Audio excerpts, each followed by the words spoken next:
Dear students, magnetism की अगली श्रृंखला में आज हम लोग अध्ययन करेंगे मैग्नेटिक फील्ड अर्थात चुंबकीय क्षेत्र। चुंबकीय क्षेत्र क्या है? चुंबकीय क्षेत्र को समझने के लिए जैसे मान लीजिए हम दो चुंबक ले लेते हैं और चुंबक में आप जानते हैं एक तो नॉर्थ पोल होता है और दूसरा साउथ पोल होता है। तो अगर हम दो चुंबक ले लेते हैं और ये इसका नॉर्थ हो गया, ये साउथ पोल और नॉर्थ पोल हो गया। ये एक चुंबक है। मान लीजिए कोई दूसरा चुंबक इससे बहुत दूरी पर हो, तो क्या वो इससे आकर्षित या प्रतिकर्षित होगा? नहीं होगा, क्योंकि दूर है। यहाँ पर हम ले आए, इसके और पास में ले आए, क्या फिर भी ये प्रतिकर्षित या आकर्षित होगा? नहीं। लेकिन अगर हम इसके इस चुंबक के पास में ही हम दूसरा चुंबक ले आए तो हम देखेंगे कि अगर अपोजिट ध्रुव वाले सिरे अगर मिलेंगे, जैसे नॉर्थ इधर साउथ है, इधर अगर नॉर्थ पोल है, तो क्या होगा? ये दोनों एक दूसरे की ओर आकर्षित हो जाएंगे। या अगर एक जैसे पोल होंगे, समान पोल होंगे, तो एक दूसरे से प्रतिकर्षित हो जाएंगे। तो यहाँ पर हमें ये ध्यान देना है कि जब ये चुंबक इससे दूर था तो ये ना तो इससे आकर्षित हो रहा था और ना ही इससे प्रतिकर्षित हो रहा था। लेकिन जैसे ही हम इसको पास में ले आए तो हम देखते हैं कि चुंबक जो है पहले वाले चुंबक से आकर्षित हो जाता है, प्रतिकर्षित हो जाता है। तो ऐसा क्यों होता है? ऐसा इसलिए होता है क्योंकि चुंबक के चारों ओर एक क्षेत्र होता है। चुंबक के चारों ओर एक जो क्षेत्र होता है, यह इस चुंबक का चुंबकीय क्षेत्र कहलाता है।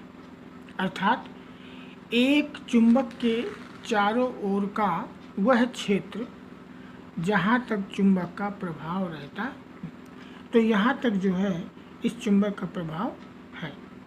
तो जहाँ तक इस चुंबक का प्रभाव है, वहीं अगर उस क्षेत्र के पास में अगर कोई चुंबक, दूसरा चुंबक हम लाते हैं या कोई चुंबकीय वस्तु ले जाते हैं, तो एक दूसरे को आकर्षित करेंगे।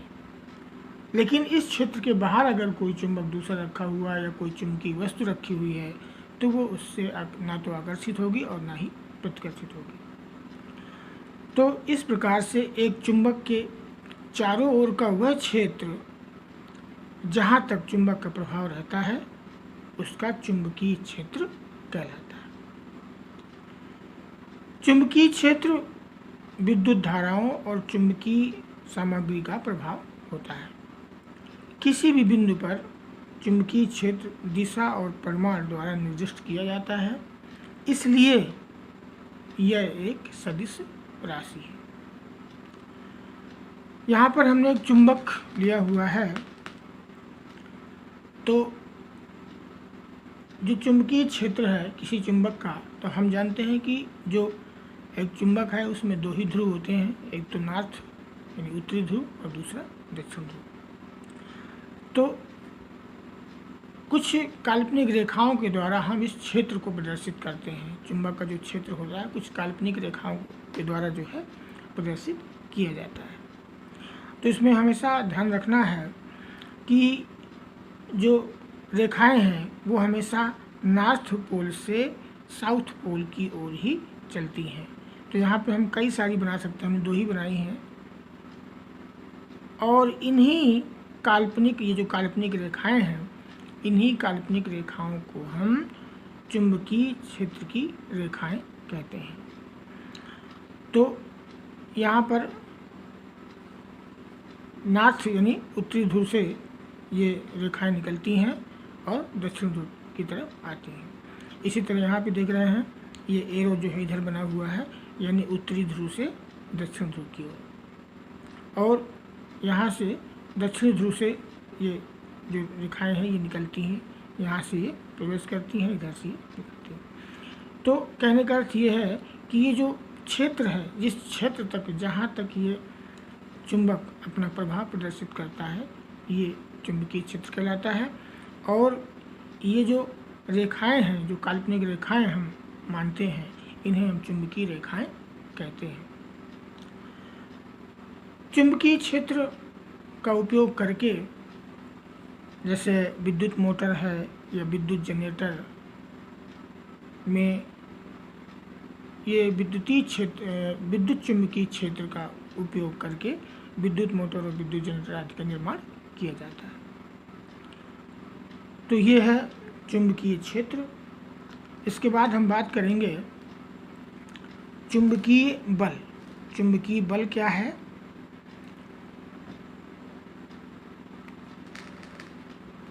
चुंबकीय बल,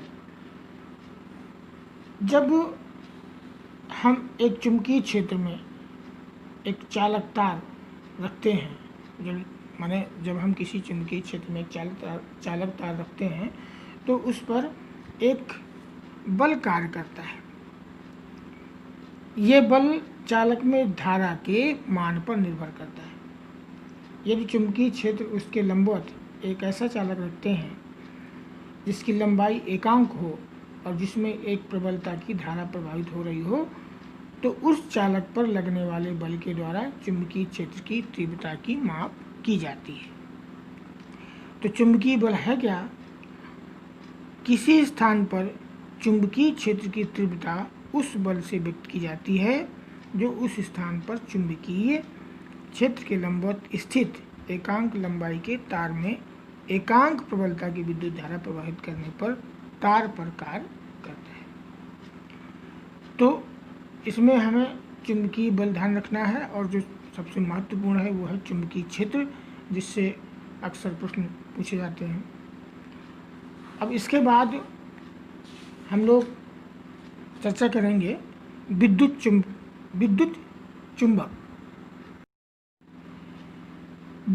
चुंबक अर्थात इलेक्ट्रोमैग्नेट। विद्युत चुंबक क्या है? प्रणालिका के भीतर किसी चुंबकीय पदार्थ, कोई भी चुंबकीय पदार्थ को जब हम किसी प्रणालिका के भीतर, जैसे नर्म लोहे पर आदि पर विद्युत धारा प्रवाहित करते हैं, तो उससे एक चुंबकत्व यानी मैग्नेटिज्म जो है उत्पन्न होता है, और इसी उत्पन्न मैग्नेटिज्म को हम विद्युत चुंबक कहते हैं। प्रणालिका क्या है आगे हम समझेंगे। विद्युत चुंबकत्व के बारे में सर्वप्रथम 1820 में ऑस्टिन नामक वैज्ञानिक ने बताया कि विद्युत धारा का प्रभाव चुंबकों पर पड़ता है। इसके पश्चात सन 1825 में इंग्लैंड के वैज्ञानिक विलियम स्टर्जन ने सर्वप्रथम सबसे पहला जो विद्युत चुंबक उसका निर्माण किया। विलियम स्टर्जन ये इंग्लैंड के वैज्ञानिक थे और इन्होंने सर्वप्रथम एक विद्युत चुंबक का निर्माण किया, और इस विद्युत चुंबक की विशेषता थी कि लगभग 4 किलोग्राम वजन उठा सकता था। तो प्रणालिका के भीतर जब किसी चुंबकीय पदार्थ जैसे नर्म लोहे पर विद्युत धारा के प्रभाव से जो उत्पन्न चुंबकत्व को विद्युत चुंबक कहते हैं। तो प्रणालिका क्या है? आप सभी लोगों ने इसके पहले भी कई बार पढ़ा हुआ है, समझा हुआ है कि प्रणालिका होती क्या है। तो प्रणालिका पास लिपटे विद्युत रोधी तांबे की तार की बेलन की आकृति की अनेक फेरों वाली कुंडली होती है, जिसे हम प्रणालिका कहते हैं। यहाँ पे आप देख रहे हैं ये एक प्रणालिका है, और इस पे हम इस प्रकार से तांबे का तार लपेटते हैं। यहाँ पे उन्हें दिखाया हुआ है, क्योंकि इसका पिछला सिरा आपको नहीं दिखाई देगा, तो ये तार कुछ इस तरह से ऐसे हमने यहाँ पे लपेटा हुआ। लपेटने के बाद इसके जो दोनों सिरे हैं, इन दोनों सिरों को हम पहले तो एक बैटरी, इसके बाद कुंजी, और ये हमें देखना है कि इसमें धारा प्रवाहित हो रही है या नहीं हो रही है। तो उसके लिए हम क्या करते हैं कि इस पर जो है एक एमीटर भी जोड़ देते हैं, जिससे हमें ये पता चल जाता है कि इसमें धारा प्रवाहित हो रही है। तो प्रणालिका इसके अतिरिक्त जो है, जैसे लोहे की कील लेकर के भी हम बना सकते हैं। एक लोहे की कील लेकर के और कुछ इस तरह से उसके चारों ओर तांबे का तार जो है ऐसे लपेटते हैं, और लपेटने के बाद उसके दोनों सिरों को एक बैटरी से जोड़ देते हैं, बैटरी से कनेक्ट कर देते हैं, जिसके द्वारा एक प्रणालिका बन जाती है। तो प्रणालिका के भीतर किसी चुंबकीय पदार्थ पर विद्युत धारा के प्रभाव से जो चुंबकत्व उत्पन्न होता है, जो मैग्नेटिज्म जो उत्पन्न होता है, वो कहलाता है विद्युत चुंबक। और जैसा कि हमने बताया, इसके बाद विलियम स्टर्जन के बाद भी बहुत सारे वैज्ञानिक हैं जिन्होंने अलग अलग प्रकार के चुंबक बनाए, और आज विद्युत चुंबक का प्रयोग करके कई सारे बड़े बड़े कारखानों में बहुत सारे काम किए जाते हैं। तो ये है विद्युत चुंबक। अब विद्युत चुंबक के उपयोग क्या क्या होते हैं? बहुत सारे उपयोग हैं विद्युत चुंबक के। तो विद्युत चुंबक का जो पहला उपयोग है, विद्युत चुंबक का उपयोग विद्युत मोटर, जनरेटर, ट्रांसफार्मर तथा हेडफोन आदि के निर्माण में किया जाता है। विद्युत मोटर बनाई जाती है, जनरेटर बनाई जाती है, और ट्रांसफार्मर तथा आपने देखा होगा डोरबेल जो होती है, वो भी एक चुंबक, विद्युत चुंबक पर ही कार्य करती है। और विद्युत चुंबक में होता ऐसा ही है कि जब प्रणालिका में जब धारा प्रभावित होगी, उस समय चुंबक कार्य करेगा, और जैसे ही धारा बंद हो जाएगी, चुंबक भी बंद हो जाएगा, यानी विद्युत चुंबक नहीं बनेगा। धारा प्रवाहित करेंगे, विद्युत चुंबक काम करना शुरू करेगा, जैसे ही धारा उसमें प्रवाहित होना बंद हो जाएगी, विद्युत चुंबक भी काम करना बंद कर देंगे। कारखानों में शक्तिशाली चुंबक या विद्युत चुंबक भारी भारी वस्तुओं को एक स्थान से दूसरे स्थान पर ढोने के काम आता है।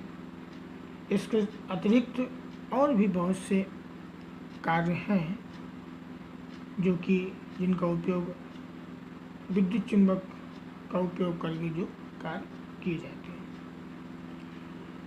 तो आज के वीडियो में हमने पढ़ा, सबसे पहले चुंबकीय क्षेत्र क्या है, चुंबकीय बल, और इसके बाद विद्युत चुंबक अर्थात इलेक्ट्रोमैग्नेट।